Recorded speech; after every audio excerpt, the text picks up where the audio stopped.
Hi friends, welcome to my channel Homemakers Ideas. இன்னைக்கு வீடியோவில் backdrop எப்படி ரெடி பண்ணுறது அப்படின்றது தான் பார்க்க போகிறோம்.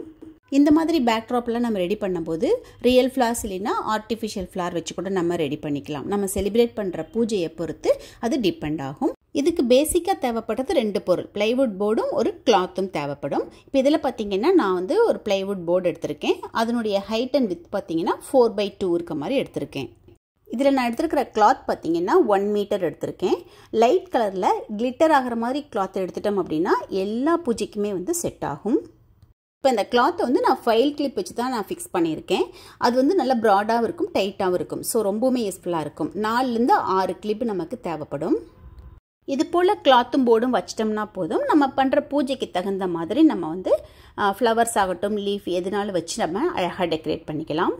இது கிருஷ்ண ஜெயந்திக்கு பண்ணுறேன் அப்படின்றனால இந்த லீஃப் வச்சு நான் டெக்கரேட் பண்ணுறேன். இதுக்கு பதிலாக நம்ம மாயில வச்சுக்கலாம், இல்லைன்னா ஃப்ளவரே வச்சு கூட நம்ம அழகாக டெக்கரேட் பண்ணிக்கலாம்.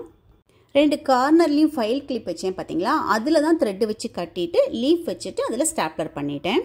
இது போல் போர்டு வச்சு நம்ம பேக்ட்ராப் ரெடி பண்ணுறதுனுடைய அட்வான்டேஜ் என்னன்னு பார்த்தீங்கன்னா, நம்ம எங்கேயுமே வாலில் நெயில் பண்ணவும் வேணாம், டேப் வச்சு ஒட்டவும் வேணாம். ஸோ எல்லாமே இந்த போர்ட்லேயே நம்ம ரெடி பண்ணிக்கலாம். இது போல் மேலே ஒரு லைன் ஃபுல்லாக லீஃப் வச்சு டெக்கரேட் பண்ணிட்டேன். நெக்ஸ்ட்டு சாமியினுடைய பேக் சைடு பிளெயினாக இருந்தால் நல்லா இருக்காது. ஸோ அந்த இடம் ஃபுல்லாகவே ரியல் ஃப்ளார் வச்சு டெக்கரேட் பண்ண போகிறேன். அதுக்கும் இது போல் த்ரெட்டு கட்டிட்டு கேப் விட்டு விட்டு பூ வச்சு நான் செலோ டேப் வச்சு அப்படியே ஸ்டிக் பண்ணிக்க போகிறேன். இந்த மாதிரி வச்சாவே போதும், அது நல்லா ஒட்டிக்கும். இப்போ இதுக்கு நான் டேலியா பூ தான் எடுத்திருக்கேன். டேலியா பூ ரொம்ப நேரத்துக்கு நல்லா ஃப்ரெஷ்ஷாகவே இருக்கும். ஸோ அதனால் டேலியா பூ தான் வச்சுருக்கேன். அந்த மாதிரி பூ வைக்கும்போது நம்ம கான்ட்ராஸ்ட் கலரில் ஆல்டர்னேட்டாக வச்சோம் அப்படின்னா ரொம்பவுமே அழகாக இருக்கும். பேக்ட்ராப்காக நம்ம ரெடி பண்ணுற அந்த கிளாத் பார்த்திங்கன்னா லைட் கலரில் இருந்ததுனா தான் நம்ம வைக்கிற பூ ரியல் ஃப்ளாராக இருந்தாலும் சரி, ஆர்டிஃபிஷியலாக இருந்தாலும் சரி நல்லா பிரைட்டாக தெரியும். அதே போல் சாமியுமே நல்லா பளிச்சுன்னு தெரியும். ஸோ அதனால் முடிஞ்ச வரைக்கும் லைட் கலரில் நம்ம கிளாத் வச்சுட்டோம் அப்படின்னா இது போல் பார்க்குறதுக்கு ரொம்பவுமே அழகாக இருக்கும். இப்போ இதில் பார்த்திங்கன்னா 2 கலரில் நான் கான்ட்ராஸ்டாக தான் நான் வச்சுருக்கேன். ரொம்பவுமே அழகாக இருந்தது. இப்போ கிருஷ்ண ஜெயந்தி எல்லாம் நான் ஒரு நாள் மட்டும்தான் செலிப்ரேட் பண்ணுவேன். அப்படிங்கிறனால பேக்ட்ராப்காக ரியல் ஃப்ளார் வச்சு நான் டெக்கரேட் பண்ணியிருக்கேன்.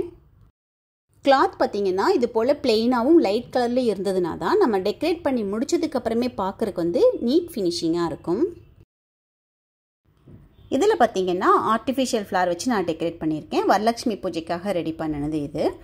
இப்போ இது போல் நம்ம 3 நாள் செலிப்ரேட் பண்ணுற பூஜைக்காகட்டும், இல்லை 9 நாள்லாம் செலிப்ரேட் பண்ணுறோம் அப்படின்னா ரியல் ஃப்ளார் வச்சு நம்ம டெக்கரேட் பண்ண முடியாது.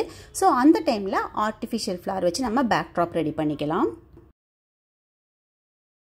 நீங்கள் கூட இந்த கணேஷ் சதுர்த்திக்கு ரியல் ஃப்ளார்ஸ் இல்லைன்னா ஆர்டிஃபிஷியல் ஃப்ளார் வச்சு இந்த மாதிரி பேக்ட்ராப் ரெடி பண்ணி பாருங்கள்.